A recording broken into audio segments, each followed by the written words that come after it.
GK का dose एक हर रोज के भाग 12 में आपका स्वागत है। आज मैं लेकर के आया हूँ जीव विज्ञान से संबंधित प्रश्नों की श्रृंखला, जिसमें कुल 20 प्रश्न होंगे और आपसे उम्मीद करता हूँ कि आप कम से कम 15 सवाल तो कर ही लेंगे। अगर आप ऐसा कर पाते हो तो डेफिनेटली आपकी पढ़ाई अच्छी है, और अगर आप ऐसा नहीं करते हैं तो आपको आगे अभी और तैयारी करने की जरूरत है। आप किसी भी एग्जाम की प्रिपरेशन कर रहे हो, चाहे वो एसएससी, सीएसएसएल, बैंकिंग, रेलवे, किसी भी एक दिवसीय परीक्षा जहां पर एक स्टैटिक जीके क्वेश्चन पूछा जाता है, उन सभी परीक्षाओं के लिए काफी ज्यादा इंपॉर्टेंट सेशन है। अब तक 11 पार्ट हो चुके हैं। उम्मीद करता हूं आप उन सभी पार्टों को जाकर मेरे प्लेलिस्ट में देखेंगे। और एक जरूरी चीज, इस वीडियो की पीडीएफ भी आप डाउनलोड कर सकते हैं, जो मेरे टेलीग्राम चैनल पे ज्वाइन कर सकते हैं। तो नमस्कार दोस्तों, मैं हूं शिवशंकर तिवारी। आप मुझे फेसबुक, ट्विटर और टेलीग्राम पर मुझे फॉलो कर सकते हैं। वहां पर मेरे वीडियो की पीडीएफ और लिंक दोनों ही आपको मिल जाएगी। चलिए अब मैं कुछ डिटेल बताता हूँ यहाँ पर।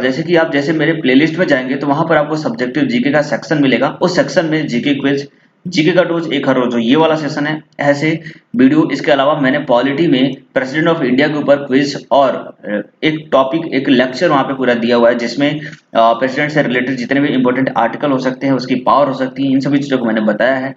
तो आप उसे भी जाकर वहां देखिए। बायोग्राफी की सीरीज में लेकर आया था, जिसमें मैंने ऐसे मोस्ट ऑफ इम्पोर्टेंट जो इंडियन लीडर्स हैं उनके ऊपर मैंने वीडियो बनाई है। आप उन्हें जाकर देखिए, जिसमें भगत सिंह, मिल्खा सिंह, सुभाष चंद्र बोस, जवाहरलाल, इसके अलावा सरदार वल्लभ भाई पटेल, इन सभी के ऊपर मैंने वीडियोस बनाई है। रिसेंटली करंट अफेयर्स की वीडियो मैं लेके आने वाला हूं, जिसमें मैं एक महीने की, टोटल एक महीने की पूरा का पूरा करंट अफेयर लेकर के आऊंगा। तो आप, उम्मीद करता हूं कि आप उसके लिए अप्रिशिएट करेंगे, है ना। और आप मुझे बता दीजिएगा कौन से मंथ का लेकर आना है, क्योंकि अभी देखो एग्जाम होने वाला है सीएचएसएल का अगस्त में, ठीक है। तो ऐसा कहा जा सकता है कि अभी जो प्रीवियस ईयर जो एग्जाम हुए थे उनके बिहार पर ही करंट अफेयर पूछे जाएंगे। तो उसी को कुछ रिलेट करके मैं करंट अफेयर लेकर के आने वाला हूँ। चलिए शुरुआत करते हैं आज के अपने पहले प्रश्न की। हमारा पहला प्रश्न है, मनुष्य के आरबीसी का जीवन काल कितना होता है? रेड ब्लड सेल्स, है ना। रेड ब्लड सेल होती है जो मनुष्य के शरीर में होती है, ये प्लेटलेट्स होती हैं। और ये देखो इस तरीके की शेप इनका होता है। आपको पता होना चाहिए कि आरबीसी में न्यूक्लियस नहीं होता है। तो कहीं ना कहीं ये हमारे लिए काफी ज्यादा इंपॉर्टेंट होती हैं। और क्या आपको पता है कि जो आरबीसी होती है या फिर जो हमारा ब्लड होता है, उसका काम क्या होता है ना।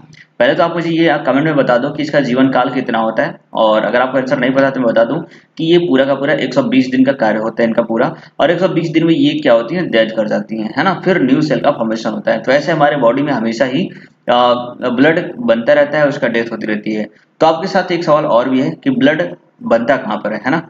ब्लड का फॉर्मेशन कहाँ पर होता है, इसका आंसर आप मुझे कमेंट में दीजिएगा। और इसके अलावा आपको पता होना चाहिए कि ब्लड का कार्य क्या होता है। एक्चुअली ब्लड जो होती है ना, हमारे बॉडी में जो भी हम सांस लेते हैं, तो ऑक्सीजन का जो सप्लाई करता है ना, वो ब्लड ही करता है। पूरे शरीर में ऑक्सीजन का सप्लाई करना और पूरे बॉडी से कार्बन डाइऑक्साइड को हमारे लंग्स तक लेकर के आने का जो काम है वो ब्लड करता है। इसके अलावा जो भी न्यूट्रिशन, विटामिन होती है, मिनरल्स होती है, हमारे सारे बॉडी में सर्कुलेट करने का काम भी ब्लड ही करता है। इस तरीके से हमारे लिए ब्लड काफी ज्यादा इंपॉर्टेंट होता है। चलिए अगला प्रश्न है, इन्फ्लुएंजा वायरस में होता है ना। इन्फ्लुएंजा जो वायरस होते हैं उसमें क्या होता है, आपको इसके बारे में पता होना चाहिए।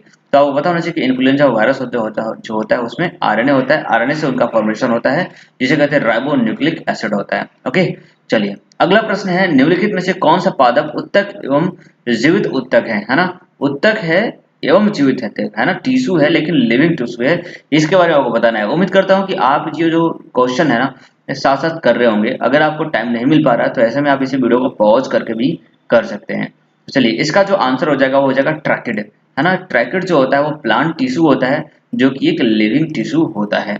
चलिए अगला प्रश्न है, व्हिटेकर 1969 द्वारा प्रस्तावित प्रणाली के तहत सभी जीवित जीवों को डैश वर्गों में वर्गीकृत किया गया है ना। ये राज्यों गलत लिखा हुआ है यहाँ पर, ठीक है। किंगडम्स, है ना। कितने किंगडम में डिवाइड किया गया है, क्लासिफिकेशन के बारे में आपने पढ़ा होगा, जिसको व्हिटेकर ने 1969 में प्रपोज किया था। तो उनके द्वारा इसे कितने किंगडम में डिवाइड किया गया था, तो आपका आंसर हो जाएगा 5, है ना। कुल 5 किंगडम में यहाँ पे डिवाइड किया गया था। चलिए अगला प्रश्न है, निम्नलिखित जानवरों में से उस व्यक्ति को चुने जिसके 3 जोड़ी पैर होती है ना। उस व्यक्ति को चुने अमॉन्ग द फॉलोइंग एनिमल्स, है ना। उस एनिमल को बताना है जिसके 3 जोड़े पैर होती हैं। तो आपको आंसर पता होना चाहिए कि इसका जो आंसर होता है वो यहाँ पर आप फिगर देख सकते हैं। ये जानवर है, एक कीड़ा है छोटा सा, और इसके 3 जोड़ी पैर होते हैं। देखिए आप यहाँ से देख रहे हो, ये एक पैर यहाँ पे हो गया, दूसरा ये हो गया और तीसरा हो गया। सिमिलरली 3 पैर इधर भी होते हैं, तो 3 इधर 3 इधर, है ना। तो कुल मिलाकर 6 पैर होते हैं। तो ये 6 पैरों वाला जानवर है, तो इसको क्या बोलते हैं? तो इसका नाम होता है बग, है ना। तो इस तरीके के एग्जाम में भी क्वेश्चन आते हैं, तो आप इन्हें जरूर ध्यान रखा करिए और पढ़ लीजिए। अगर आपने नहीं पढ़ा है या फिर नहीं लिख सकते तो आप इसका पीडीएफ भी डाउनलोड कर ले सकते हैं। चलिए, तो आपको पता होना कि जितने भी इंसेक्ट जिसके 6 लेग होते हैं उसे हम कहते हैं ऑर्थोपोड, यानी फिर हेक्सापोड, है ना। हेक्सापोड बोला, हेक्सा का मतलब होता है 6 और पॉड का मतलब होता है लेग, तो यहाँ पर हेक्सापोड इनको बोला जाएगा जिनके 6 पैर होते हैं। यहाँ पर बताया जाए कि अभी तक 25 अलग अलग तरह के ग्रुप होते हैं इंसेक्टों का, जिसमें से बग जो होता है उनमें से एक होता है 6 पैरों वाला। चलिए, अगला प्रश्न है बुद्धि दांत, है ना। विजडम टीथ इज द, बुद्धि के दांत होते हैं भाई, है ना। इंसानों की बुद्धि की दांत होती है, और बुद्धि की दांत कौन सी होती है, क्या आपको पता है? तो उम्मीद करता हूँ आपको पता होगा। जैसे ये दांत हो रहे हैं, दांतों के नाम आपको जानना जरूरी होता है और उनके काम क्या होते हैं वो भी जानना जरूरी होता है। जैसे कि आप अगर पेपर में जाते हो तो आपसे पूछा जा सकता है कि नंबर ऑफ दांत, कौन से दांत कितने होते हैं। तो दांतों को गिनने का एक फार्मूला होता है, उसका फार्मूला होता है, आपको मैं बताता हूँ यहाँ पर। उसका एक फार्मूला होता है, जैसे 2 1 2 3, ठीक है। 2 1 2 3 का एक फार्मूला होता है, जिसमें आप पढ़ते क्या? इंसीजर्स, कैनाइन्स, इसके अलावा मोल, प्रीमोलर्स और मोलर्स, है ना। तो इंसीजर यानी कि आई से डिनोट कर सकते हैं इसको, आई इंसीजर, फिर कैनाइन सी, इसकी संख्या 1, इसके बाद प्रीमोलर्स, है ना, प्रीमोलर्स पी से बना दीजिए, और लास्ट में होता है मोलर्स, ठीक है। ये हो गया मोलर्स। तो देखो, इंसीजर एक तरफ के दांत, यहाँ पर ये जो आगे के 2 दांत आप दिख रहे हो ना, ये वाले, ये दोनों दांत, ये दोनों क्या है? इंसीजर्स हैं एक तरफ के। तो 2 इधर और 2 इधर, तो नीचे की तरफ कितने हो गए? कुल 4, ये आप काउंट करते जाइएगा। तो इंसीजर्स नीचे की तरफ में 4 हो गए। इसके बाद होता है कैनाइन्स। कैनाइन्स जो होती है वो एक ही होती है, जो नुकीला सा होता है, जिसको चिड़ने फाड़ने का काम होता है, ठीक है। तो ये एक्चुअली जो आगे के जो इंसीजर्स होती हैं इनका काम होता है काटने का, है ना, कट करने का। उसके बाद होती है कैनाइन्स। कैनाइन्स का जो काम होता है वो होता है इसको चीरने फाड़ने का काम करते हैं ना, उनको टीयर करने का काम करते हैं। तो एक इधर और एक दूसरी तरफ, तो ये कितने हो जाएंगे? प्लस कर दीजिए इसमें, +2, ठीक है, +2 कर दिया। अब इसके बाद आती है क्या? प्रीमोलर्स। प्रीमोलर्स एक तरफ की साइड में 2 होती हैं, 2 इधर और 2 इधर। इनका काम क्या होता है? इनका काम होता है क्रश करने का, है ना, क्रश करना, च्यू करना, ये सब काम होता है। तो ये 2 इधर 2 इधर कितने हो गए? 4 ये हो गए, ठीक है, 4 ये हो गए। इसके बाद आता है नंबर मोलर्स का। तो मोलर्स कितनी होती है? 3 पेयर्स में होती है। तो 3 इस साइड में और 3 इस साइड में, ठीक है। तो ये कुल कितनी हो गई? 6। तो ये नंबर आपको पता होना चाहिए। अगर ये फॉर्मूला पता है तो आपने ये निकाल लिया। अब ये टोटल कितना हो गया आप देख सकते हो, 4 + 2 6, 6 + 4 14, सॉरी 4 2 6, 6 + 4 10, 10 + 6 16।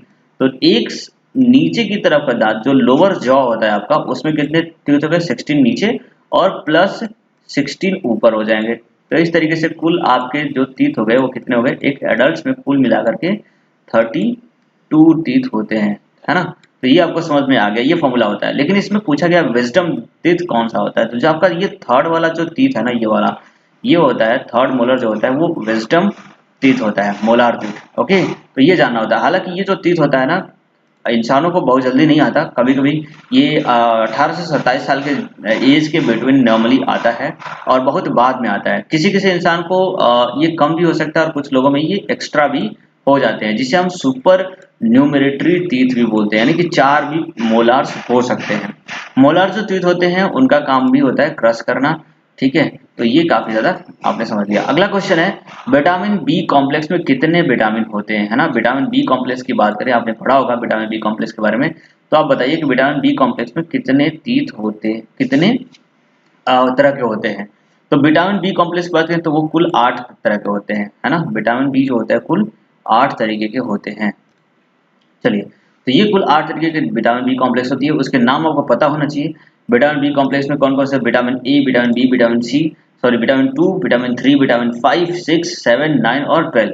अच्छा, इनके साइंटिफिक नेम होते हैं, तो ये भी नेम आपको याद रखना चाहिए कि विटामिन के साइंटिफिक नेम क्या क्या होते हैं। विटामिन बी 1 को हम थायमिन बोलते हैं, बी 2 को हम राइबोफ्लोविन बोलते हैं, बी 3 को नियासिन, बी 5 को पेंटाथोनिक एसिड बोलते हैं, बी 6 को पायरोडॉक्सिन बोलते हैं, बी 7 को बायोटीन, बी 9 को फोलेट और बी 12 को कोबालमिन या फिर कोलमाइंस भी बोला जाता है।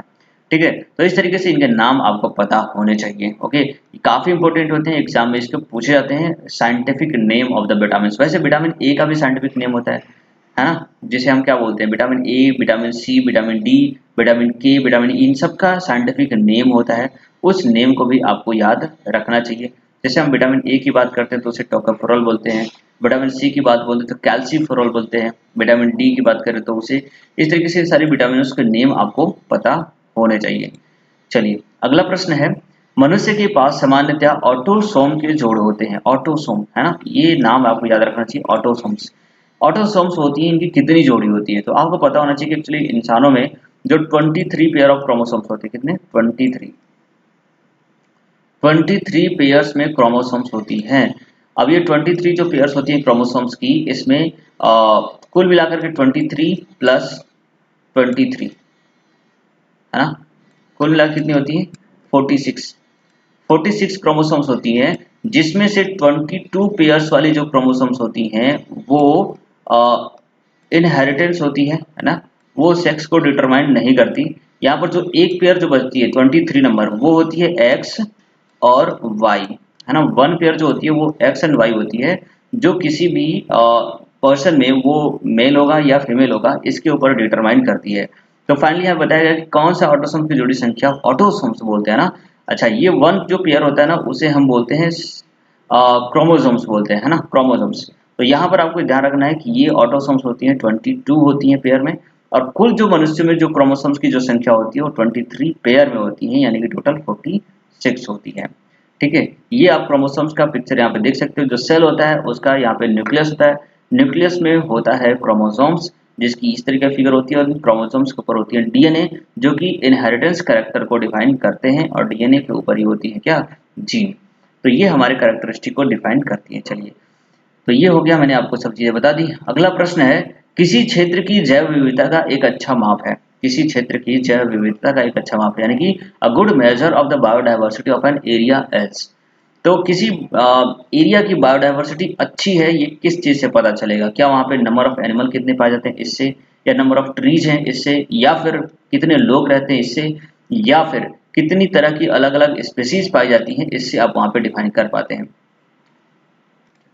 चलिए, तो आपका जो करेक्ट आंसर हो जाएगा वो हो जाएगा number of species found there, है ना, कितने स्पेसीज वहां पर पाए जाते हैं, इससे आप पता कर सकते हैं कि वहां की जो बायोडाइवर्सिटी वो कितनी अच्छी है ना। जितने ज्यादा अधिक डाइवर्सिटी वाले वहां पे स्पेसीज पाए जाएंगे। जैसे कि बात करते हैं कि अगर हमारा जो अर्थ होता है, अर्थ का जो इक्वेटर होता है, इक्वेटर के ऊपर जो भी जंगल पाए जाते हैं उन्हें कहते हैं एवरग्रीन फॉरेस्ट। उन एवरग्रीन फॉरेस्ट में डिफरेंट डिफरेंट टाइप्स के एनिमल्स पाए जाते हैं, काफी ज्यादा वैरायटीज होती है वहां पर।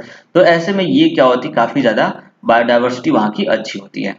चलिए अगला प्रश्न है, मायोग्लोबिन में निम्नलिखित में से कौन सी धातु होती है? Myoglobin contains which of the following metals. Myoglobin, haemoglobin का नाम सुना होगा जो ब्लड में होता है, तो उसमें होता क्या है, एक्चुअली आयरन, है ना। तो मायोग्लोबिन में भी क्या होता है, आयरन होता है। चलिए, यहाँ पे लिखा गया कि एक्चुअली मायोग्लोबिन जो होती है उसके अंदर आयरन होते हैं, और ऑक्सीजन के साथ वो बाइंडिंग करते हैं, तथा प्रोटीन उसके अंदर पाया जाता है, और ये जो होता है ना मसल टिश्यू होता है एक्चुअली, है ना। तो आपको पता होना चाहिए कि हमारी जो ब्लड होती है ऑक्सीजन को कैरी करती है, तो वो किसके साथ कंबाइन करती है, जो हमारा ब्लड होता है उसके अंदर पाया जाता है हीमोग्लोबिन, हीमोग्लोबिन के साथ ऑक्सीजन बाइंडिंग करती है।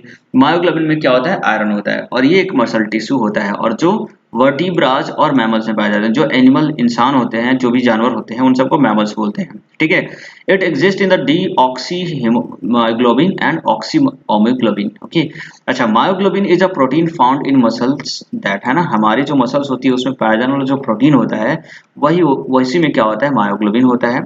ठीक है, तो ये सारी बातें आपने मायोग्लोबिन के बारे में जान ली। चलिए अगला जो प्रश्न है, दैट इज, निम्नलिखित में से कौन सा हार्मोन भावनात्मक अवस्थाओं जैसे कि भय, क्रोध, तनाव, रक्तचाप, हृदय की गति में वृद्धि के लिए जिम्मेदार है ना। क्रोध यानी कि एंगर, है ना, यहाँ पर स्ट्रेस, और रक्तचाप यानी कि ब्लड प्रेशर, ये इन सभी चीजों को कंट्रोल करता है। हमारी जो हार्ट बीट होती है उसको कंट्रोल कौन करता है, कौन सा हार्मोन है जो इन सभी चीजों को कंट्रोल करता है?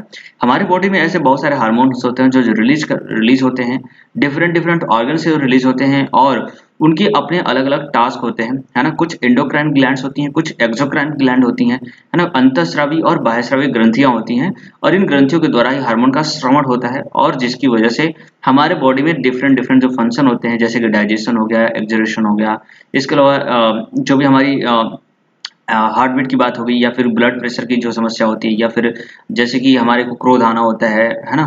तो इस तरह की चीज़ें जो होती हैं वो हार्मोन के द्वारा कंट्रोल होती है। इवन दैट हमारे अंदर ग्रोथ हार्मोन भी होता है जिसकी वजह से बॉडी का ग्रोथ होता है। तो ये सारी ग्रोथ हार्मोन्स होती हैं, इनसे होता है। तो आपको यहाँ फिलहाल बताना है कि ये ग्रोथ, तनाव और रक्तचाप को गति को कौन कंट्रोल करता है, तो वो होती है एड्रेनल ग्लैंड। ठीक है, एड्रेनल ग्लैंड जो होती है ये हमारे गले के पास नीचे थोड़ी सी होती है, और ये जो ग्लैंड होती है उस चीज को कंट्रोल करती है। ठीक है, आपको पता होना चाहिए कि एड्रेनलिन एक ऐसा पदार्थ है जो व्यक्ति के शरीर में रिलीज होता है, जो मजबूत भावनाओं को, उत्तेजना को, भय और क्रोध को, है ना। देखिए कभी कभी होता क्या है कि आप अगर कोई ऐसा अचानक से जा रहे हो और अचानक से आपके सामने कुछ ऐसा चीज आ गया जिसकी वजह से आप डर गए, तो आपके अंदर एक बहुत ही तगड़ी वाली एनर्जी आ जाती है ना। आपका हार्ट बीट बहुत तेज से चलने लगता है, और आपके अंदर इतनी ज्यादा एनर्जी आ जाती है कि आप या तो उस चीज को मार दोगे सामने वाले को, या फिर इतनी तेज भागोगे कि सामने वाला को पकड़ नहीं पाएगा, है ना। या फिर आपके सामने अगर जानवर आ जाता है तो आप बहुत ही तेजी से भागते हो। या फिर अब सपोज दैट किसी ऐसा प्रॉब्लम सिचुएशन आ गई जिसमें आपको जीने और मरने जैसी घटना हो रही है, तो ऐसे में आपके पास इतनी ज्यादा एनर्जी आ जाती है कि आप एक इम्पॉसिबल टास्क को भी परफॉर्म कर पाते हो। तो कहीं ना कहीं ये जो एड्रेनल ग्लैंड होती है इसे हम इमरजेंसी हार्मोन भी बोलते हैं, है ना। ये इमरजेंसी हार्मोन क्या करता है कि हमारे को इमरजेंसी के टाइम पे हमारे बॉडी में एक एक्स्ट्रा एनर्जी को डेवलप कर देता है, और इसलिए हमारे लिए बहुत ही ज्यादा इंपॉर्टेंट होता है। चलिए अगला प्रश्न है, निम्नलिखित में से कौन सा पानी में घुलनशील विटामिन, है ना, which is the water soluble vitamin. Water soluble यानी कि वाटर में घुलने वाली कौन सी विटामिन होती है, तो आपको पता होना चाहिए कि विटामिन सी जो होता है ना वो वाटर सॉल्युबल होता है। ये विटामिन सी जो होता है पानी में घुल जाता है, इसलिए हमको ये हमारे बॉडी में स्टोर नहीं होता। जितने भी विटामिन जो होते हैं वाटर सॉल्युबल होते हैं वो हमारे बॉडी में स्टोर नहीं हो पाते, है ना। इसलिए इनका ज्यादा सेवन नहीं करना चाहिए, जितना अमाउंट की जरूरत होती है उतना ही हमें लेना चाहिए। तो देखिए यहाँ पे विटामिन सी और विटामिन बी, ये दोनों ही वाटर सॉल्युबल होते हैं, विटामिन बी और सी। इसके अलावा जितने भी विटामिन होते हैं, चाहे विटामिन ए, डी, ई के, ये सब वाटर सॉल्युबल नहीं होती हैं। वो सब क्या होती हैं, फैट सॉल्युबल होती हैं। ओके, अच्छा, ये जो विटामिन सॉल्युबल विटामिन होती हैं, ये vitamin are carry to the body tissue but they are not stored in the body, है ना। हमारे बॉडी में ये स्टोर नहीं हो पाती हैं, ये रिलीज हो जाती हैं।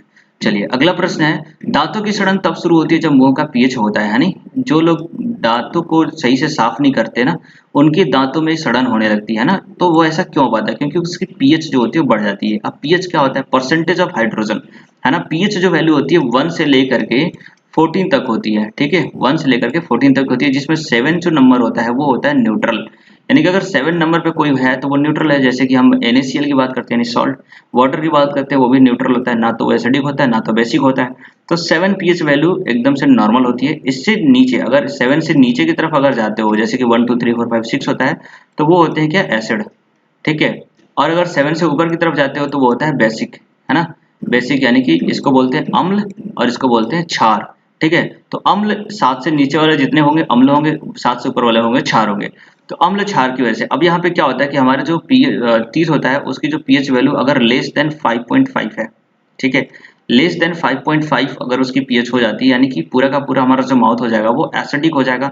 और एसिडिक होने की वजह से हमारा जो दांत होते हैं वो डिके होने लगते हैं। डिके होने का मतलब कि अब उनमें वो झड़ने लगते हैं ना। टीथ जो होता है एसिड की वजह से उसमें डिकेइंग होने लगती है, वो झड़ने लगेगा धीरे धीरे, आपकी जो दांत होंगे कमजोर हो जाएंगी, और फाइनली वो क्या हो जाएंगी, फाइनली वो टूट जाएंगी। जो बच्चे ज्यादातर चॉकलेट वगैरह खाते हैं, बिस्किट वगैरह खाते हैं, तो उनके साथ ऐसी प्रॉब्लम होती है, क्योंकि खाना जो होता है वो दांतों में फंस जाता है और वहां पे कीड़े लग जाते हैं, जिसकी वजह से वो पूरा का पूरा एसिडिक हो जाता है। चलिए आगे है कनेक्ट्स बोन, है ना। क्या कौन सी ऐसी चीज जो बोन को कनेक्ट करती है ना। तो आपको पता होना चाहिए कि हमारे पास दो ऐसी चीजें होती हैं जो हमारे बोन को बोन से कनेक्ट करती हैं, और एक होता है जो बोन को मसल से कनेक्ट करती हैं। तो आपको पता होना चाहिए कि हमारी जितनी भी ज्वाइंटें होती हैं वहां पर बोन दूसरे बोन से कनेक्ट होती है। तो उसमें होता है क्या, लिगामेंट्स, है ना। जो लिगामेंट्स होता है वो हमारे बोन से बोन को कनेक्ट करने के लिए काम करता है। यहाँ पे देख लीजिए हमारी थाई बोन है जिसे फीमर है, और ये हमारा हिप है। तो यहाँ पर इन दोनों को बीच में कनेक्टिविटी कौन प्रोवाइड कर रहा है, लिगामेंट्स। तो आपका यहाँ पे करेक्ट आंसर हो जाएगा लिगामेंट्स। अच्छा, बोन से हमारी मसल्स को कौन कनेक्ट करता है, तो वो होता है टेंडन, है ना। तो इन बातों को आपको ध्यान में रखना चाहिए। चलिए यहाँ पे आपको कुछ लिगामेंट्स के बारे में बता देता हूँ। देखिए it's the fibrous connective tissue, है ना। फाइब्रस कनेक्टिव टिश्यू होता है जो हमारे बोन से दूसरे बोन को कनेक्ट करता है। अच्छा, स्टडी ऑफ लिगामेंट क्या बोलते हैं, डेस्मोलॉजी, ये बहुत ही इंपॉर्टेंट होता है। अच्छा, स्टडी ऑफ साइंस के ऊपर मैं वीडियो लेकर के आऊंगा, जरूर आप उसे देख लीजिएगा। स्टडी ऑफ लिगामेंट्स क्या होता है, स्टडी ऑफ बोन्स क्या होता है, स्टडी ऑफ ऑर्गन्स क्या होते हैं, है ना। कोई हार्ट की स्टडी कर रहा है, कोई खास डिजीज की स्टडी कर रहा है, तो उस चीज को बोला क्या जाता है ना। तो इस तरह की वीडियोस मैं लेकर के आने वाला हूँ। तो चलिए फिलहाल आप जान जाइए कि स्टडी ऑफ लिगामेंट को हम बोलते हैं डेस्मोलॉजी। अच्छा, tendon is the bond of fibrous connective. देखो टेंडन भी क्या होता है, फाइब्रस कनेक्टिव टिश्यू होता है और ये हमारे मसल को हमारे बोन से कनेक्ट करता है, ये बातें मैंने पहले बता दी आपको। अच्छा, cartilage is rubber like padding and covers the protects of the ends of the long bones and joints in the rubber. तो हमारे बोन में कुछ कार्टिलेज होता है। अच्छा, कार्टिलेज क्या होती है, एक तरीके की बोन ही होती है लेकिन ये थोड़ी सी मुलायम होती है। जैसे कि अगर आप अपने कान को यानी ईयर को आप अगर टच करो तो वो फोल्डेड हो जाता है, उसे आप मुड़ा सकते हो किधर भी, लेकिन फिर वो अपने आप जैसा ही हो जाता है, हालांकि उसमें भी बोन होती है। ठीक है, और कान में पाए जाने वाली सबसे छोटी बोन का नाम आपको पता होना चाहिए, स्टैपिस बोलते हैं। ठीक है, तो इस तरीके से इन बोनों के नाम पता होना चाहिए। कार्टिलेज जो होती है एक तरह की बोन होती है लेकिन काफी ज्यादा फ्लेक्सिबल होती हैं, और जहां पर बोन्स मुड़ने वाली होती है वहां पर इन फ्लेक्सिबल बोन का इस्तेमाल किया जाता है, जैसे कि हमारी नोज हो गई, हमारी ईयर हो गई, ऐसी जगहों पे। चलो अगला प्रश्न है, कैरलस लीनियस वर्गीकरण की प्रणाली क्या है ना। कैरलस लीनियस एक साइंटिस्ट थे जिन्होंने क्लासिफिकेशन बताया था। अब ये क्लासिफिकेशन उनका किस तरीके था, तो इनका क्लासिफिकेशन था बायोनोमियल था, है ना, बायोनोमियल प्रणाली को उन्होंने बताया था। अच्छा, ये जो बायोनोमियल प्रणाली इन्होंने दी थी, जिसमें इन्होंने क्या किया था, 1700 ना, फादर ऑफ टैक्सोनॉमी इनको बोला गया था, टैक्सीनॉमी यानी वर्गीकरण के जो पिता के नाम से जाने जाते हैं वो कौन होते हैं, कार्लस लिनियस। सिंपली ये क्वेश्चन पूछा जाता है कि वर्गीकरण के पिता के नाम से किसे जाना जाता है, फादर ऑफ टैक्सोनॉमी किसे बोला जाता है, तो आपका आंसर है कार्लस लिनियस। और इन्होंने दो तरह की यहाँ पे सिस्टम को डिफाइन किया था, इसमें हायरार्किकल सिस्टम है ना, कि कौन सा टॉप होगा उसके नीचे क्या होगा, उसके नीचे क्या नहीं, कि फैमिली, क्लास, ऑर्डर, है ना, किंगडम, ये सारे को कौन टॉप ऑर्डर में होगा कौन बिलो ऑर्डर में होगा, इन सारे ऑर्डर को बताया था। और सिस्टम ऑफ बायनोमियल नॉमेनक्लेचर को इन्होंने डिफाइन किया था। बायनोमियल नॉमेनक्लेचर क्या होता है, देखो आप किसी भी एनिमल का नाम जो होता है ना, वो दो तरीके से नाम होते हैं, एक तो उसका लोकल नेम होता है, ठीक है, और दूसरा उसका साइंटिफिक नेम होता है। जैसे अगर हम इंसानों की बात करें तो इंसानों का लोकल नाम तो इंसान ह्यूमन बींग्स होता है, लेकिन अगर उसका साइंटिफिक नेम बताएं तो वो क्या होता है, होमो सैपियंस। ठीक है, तो ये नॉमेनक्लेचर करने का जो काम किया गया था वो किया गया था कार्लस लिनियस द्वारा। वैसे अगर टाइगर की बात करें तो टाइगरस इंडिका बोला जाता है ना। तो डिफरेंट डिफरेंट एनिमल के साइंटिफिक नेम भी अलग अलग होते हैं। चलिए आगे देखते हैं, अगला प्रश्न है, सौर ऊर्जा का अधिकतम निर्धारण किसके द्वारा किया जाता है ना, fixation, maximum fixation of solar energy का कौन यूज करता है। क्योंकि अभी के टाइम पे क्या हो रहा है, सोलर एनर्जी का यूज करने के लिए पावर प्लांट लगाए जाते हैं ना, power plant in the sense कि सोलर पावर पैनल लगाए जाते हैं और उनका यूज किया जाता है एनर्जी का इलेक्ट्रिसिटी बनाने के लिए। लेकिन अभी के टाइम पे जो सबसे ज्यादा फिक्सेशन किया जाता है वो ग्रीन प्लांट के द्वारा किया जाता है। जो हरे पेड़ पौधे होते हैं वो यहाँ पर सोलर एनर्जी का फिक्सेशन करते हैं, उससे अपना फोटोसिंथेसिस का प्रोसेस करते हैं। फोटोसिंथेसिस में क्या होता है कि प्लांट जो होता है सनलाइट में क्लोरोफिल के प्रेजेंस में वाटर और मिनरल्स का यूज करके अपना खाना खुद बना लेते हैं, और इस तरीके से उनके द्वारा बनाया गया जो खाना होता है वो स्टार्च और यहाँ पर ग्लूकोज के फॉर्म में होता है, जिसकी वजह से वो उनके फ्रूट या उनके किसी भी बॉडी पार्ट में स्टोर हो जाता है, जो बाद में हम खाते हैं और वो एनर्जी हमें मिल जाती है। ठीक है, तो ये पूरा प्रोसीजर होता है फोटोसिंथेसिस का, जिसकी वजह से वो हमें एनर्जी प्रोवाइड करा पाते हैं। अच्छा हाँ, फोटोसिंथेसिस के टाइम पे एक और चीज होता है कि प्लांट जो होते हैं कार्बन डाइऑक्साइड लेते हैं और अपना ऑक्सीजन वो रिलीज करते हैं, जिसकी वजह से हमारे एनवायरनमेंट में ऑक्सीजन का लेवल हमेशा बना रहता है। अगला प्रश्न है, वनस्पति और जीवों का संदर्भ डैश से है ना, फ्लोरा एंड फ्यूना किसको रेफर करते हैं, आपने बहुत बार पढ़ा होगा, सुना होगा नाम फ्लोरा एंड फ्यूना। तो क्या होते हैं फ्लोरा और फ्यूना, क्या वो बर्ड्स एंड एनिमल होते हैं, माउंटेन एंड रिवर होते हैं, प्लांट एंड एनिमल होती हैं, ह्यूमन एंड एनिमल्स होते हैं। तो सिंपल है, प्लांट्स को फ्लोरा बोलते हैं और एनिमल को फ्यूना बोलते हैं। बहुत ही आसान है और ये क्वेश्चन बहुत बार पूछा जाता है, इसलिए आपको ध्यान में रखना चाहिए। ठीक है, fauna is all of the animal life present in the particular region, time, and the corresponding term of the plants. Flora, fauna, and other forms of the such life fungi are collectively referred to as the biotia. Okay, तो this is all about the flora and fauna. Simply आपको जाना कि flora plant को बोलते हैं, fauna animal को बोलते हैं। अच्छा, अगला क्वेश्चन है, what type of tissues are और बोन्स, है ना, हमारी जो बोन होती है वो किस तरह की टिश्यू होती है, हड्डियां, है ना, वो पैरेन्काइमा होती हैं, परमानेंट टिश्यू होती है, एपिडर्मिस होती है, कनेक्टिव टिश्यू होती है। तो ये डिफरेंट डिफरेंट टाइप की टिश्यू होती हैं और आपको पता होना चाहिए कि हमारी जो बोन होती है वो कनेक्टिव टिश्यू होती है। ठीक है, अच्छा, ये क्या बताएगा कि it is a marginalised connective tissue, है ना, and it exert important function in the body. हमारी बोन का हमारे बॉडी में क्या वर्क है पता है आपको, हमारी बॉडी की, हमारी जो बोन होती है हमारे बॉडी को स्ट्रक्चर प्रोवाइड करने में सबसे पहला काम होता है। इसके अलावा लोकोमोशन, चलने, घूमने फिरने, सपोर्ट प्रोवाइड करने, प्रोटेक्शन, है ना, हमारे हार्ट को, जैसे हमारी जो चेस्ट की बोन होती है जिसे हम रिबकेज बोलते हैं, उसके अंदर हमारे जो इंपॉर्टेंट ऑर्गन्स है जैसे हमारे हार्ट हो गए, हमारे लंग्स हो गए, तो इनके प्रोटेक्शन प्रोवाइड करने का काम करता है। हमारी जो बैकबोन होती है हमारे को सीधे खड़े रखने में हेल्प करती है। ठीक है, तो इस तरीके से बोन हमारे लिए काफी ज्यादा इंपॉर्टेंट होती है, हमारी जो बोन मैरो होती है हमें काफी ज्यादा सपोर्ट करती है सीधे खड़े होने में। चलिए अगला प्रश्न, ह्यूमरस का भाग होता है, humerus is the part of the हमें ह्यूमरस किसका पार्ट होता है? हमारी बॉडी में एक बोन होती है जिसे कहते हैं ह्यूमरस, है ना। ये हमारी जो हैंड की ये वाली जो बोन होती है ना, इसे कहते हैं ह्यूमरस। अच्छा, आपको पता होना चाहिए कि यहाँ पर जो दो बोन होती हैं, दो तरह की बोन होती है। इन दोनों बोनों में कौन कौन सी बोन होती है, इनका नाम भी आपको पता होना चाहिए, ठीक है। ऊपर के साइड में एक बोन होती है और नीचे की साइड में दो बोन होती है। ठीक वैसे ही हमारे लेग में भी होता है। तो ये कौन सी बोन होती है? तो आपको पता होना चाहिए कि ऊपर वाली बोन को हम कहते हैं ह्यूमरस और नीचे वाली बोन को बोलते हैं क्या? अल्ना एंड टीनिया, ठीक है, अल्ना और टीबिया। तो अल्ना और टीबिया के नाम से जाना जाना चाहिए आपको। वैसे हमारे लेग की जो बोन होती है उसे हम थाई वाले बोन को फीमर बोलते हैं, ठीक है, और उसके नीचे वाली बोन को क्या बोलते हैं? तो ये सारी चीज़ आपको बोन के नाम के बारे में भी पता होना चाहिए। मैं सोच रहा हूँ कि बोन को लेकर के हमारे बॉडी पार्ट के जितने भी बोन होते हैं उनके क्या क्या फंक्शन होते हैं, क्या क्या वर्क होते हैं और किस तरीके से वो कहाँ कहाँ पे एग्जिस्ट करते हैं, नंबर ऑफ उनकी कितनी होती है, ये सभी चीज़ों के मैं ऊपर वीडियो लेके आने वाला हूँ। तो आप मुझे ज़रूर रिमाइंड करा दीजिएगा। चलिए, तो ये हमारी जो बोन होती है हमारे लेग हाथ में होती है, हमारी बाहों में होती है। चलिए, अगला प्रश्न है जो कि आज का आखिरी प्रश्न है। उम्मीद करता हूँ कि अभी तक आपने जितने भी प्रश्न किए होंगे वो सब सही होंगे, या फिर नहीं भी सही होंगे तो आपको बहुत कुछ सीखने को मिला होगा। अगर आपको सीखने को मिला है तो डेफिनेटली अभी वीडियो को लाइक कर दीजिए, अपने फ्रेंड के साथ शेयर भी कर दीजिएगा।